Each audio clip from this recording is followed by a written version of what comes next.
Hak asasi manusia atau HAM adalah hak-hak dasar yang dimiliki setiap individu sejak lahir tanpa membedakan ras, agama, jenis kelamin, atau status lainnya.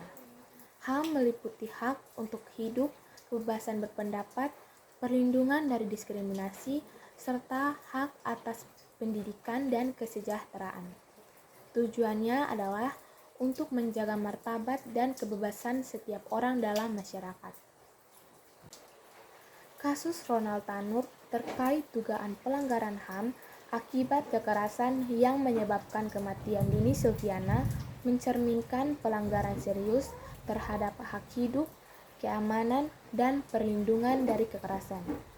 Kasus ini juga mengungkap lemahnya perlindungan hukum bagi korban kekerasan dalam hubungan pribadi. Selain itu, lambatnya penegakan hukum dan potensi perlakuan khusus karena status sosial pelaku dapat memperburuk keadilan, merusak kepercayaan masyarakat terhadap sistem hukum, dan mengancam prinsip keadilan. Penegakan hukum yang tegas dan tanpa diskriminasi penting untuk mencegah pelanggaran serupa di masa depan. Kasus Ronald Tanur terkait dugaan pelanggaran HAM akibat kekerasan yang menyebabkan kematian Dini Silviana mencerminkan pelanggaran serius terhadap hak hidup, keamanan, dan perlindungan dari kekerasan. Kasus ini juga mengungkap lemahnya perlindungan hukum bagi korban kekerasan dalam hubungan pribadi. Selain itu, lambatnya penegakan hukum dan potensi perlakuan khusus karena status sosial bagi. Dan fakta yang terjadi dilansir dari CNN Indonesia tahun 2023, pada Oktober tahun 2023 terjadi pembunuhan di sebuah tempat di Surabaya, Jawa Timur. Korban dan pelaku bertengkar sehabis minum. Nah, pelaku emosi dan melakukan beberapa kekerasan kepada korban seperti memukul kepala dan beberapa yang lain.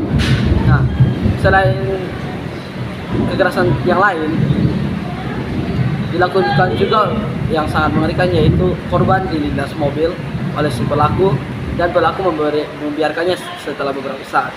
Setelah itu, karena pelaku menyadari bahwa korban sedang sekarat, pelaku berusaha untuk memberikan pertolongan pertama dan membawa terlebih dahulu korban ke apartemennya. Namun karena tidak selamat, jadi dibawa kepada RSUD Sutomo, namun tidak terselamatkan lagi. Dari autopsi yang dilakukan, diungkapkan bahwa terdapat banyak sekali luka serius pada badan korban.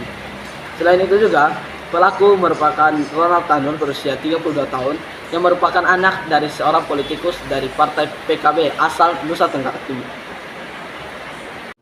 Nah, untuk sifat pelanggaran berikut, sifat pelanggaran yang terjadi di dalam kasus ini sangatlah berat, dikarenakan si pelaku, Ronald Tanur, ia menganiaya sang korban hingga menyebabkan kematian, mulai dari dilindas mobil, dipukul dengan botol kaca, dan tindakan yang lainnya. Lalu, setelah dijerat dengan hukuman dan berbagai tuntutan, masih ada upaya untuk menyuap sang hakim agar bisa mendapatkan hukuman yang lebih ringan. Lalu setelah sifat pelanggaran, berikut bentuk pelanggarannya, yaitu adalah penganiayaan. Nah, penganiayaan yang dilakukan di kasus ini adalah sang pelaku, Ronald Tanur. Ia menganiaya sang korban, Dini Sera Afrianti, dengan cara dilindas mobil sampai menyebabkan kematian kepada sang korban ketika ingin dibawa ke rumah sakit. Lalu, bentuk yang kedua adalah dugaan penyuapan kepada sang hakim agar bisa mendapatkan hukuman yang lebih ringan atau bebas dari segala tuntutan. Nah, lalu setelah bentuk pelanggaran dan sifat pelanggaran sudah saya jelaskan, sekarang adalah faktor penyebabnya. Faktor penyebab kasus ini bisa terjadi itu dibagi menjadi dua. Yang pertama adalah faktor eksternal dan faktor internal. Faktor eksternal itu ada dua. Yang pertama, jadi yang pertama itu adalah sang pelaku itu dianggap memiliki tuntutan sosial yang tinggi, namun minim pengendaliannya. Lalu yang kedua, si pelaku ini dianggap kematangan psikologisnya itu belum matang. Jadi bisa dibilang masih berpikir seperti kanak-kanak. Lalu untuk faktor internal yang terjadi dalam kasus ini adalah bahwa sang pelaku ini sedang bercekcok atau sedang beradu mulut dengan sang korban. Inilah yang mengakibatkan sang pelaku ini sakit hati kepada sang korban karena tidak diterima ditegur akibat kebiasaan buruknya yang sering meminum minuman keras. Bab 3 kesimpulan, hak asasi manusia atau HAM merupakan hak yang melekat pada diri manusia yang bersifat kodratih dan fundamental sebagai suatu anugerah Allah yang harus dihormati, dijaga, dan dilindungi oleh setiap individu, masyarakat, atau negara.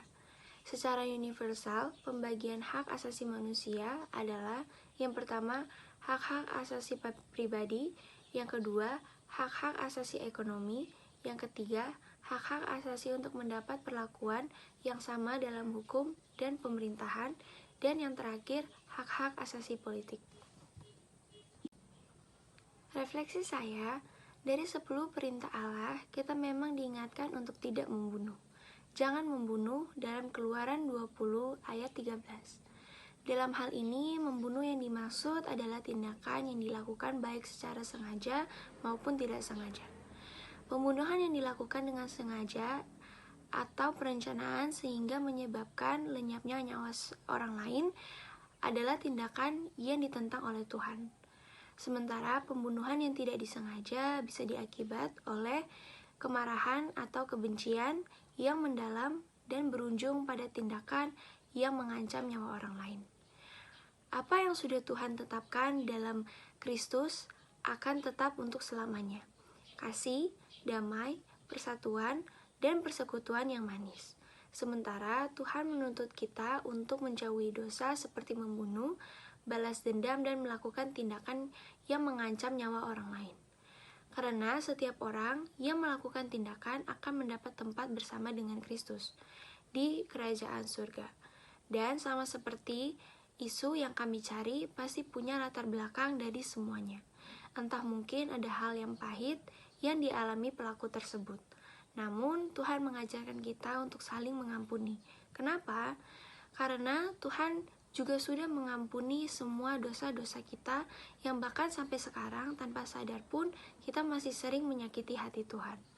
Sebab itu, dengan berkat yang Tuhan masih berikan, harusnya membuat kita sadar bahwa Tuhan masih kasih kita kesempatan untuk bertobat dan mengakui semua kesalahan kita dan tidak melakukannya lagi.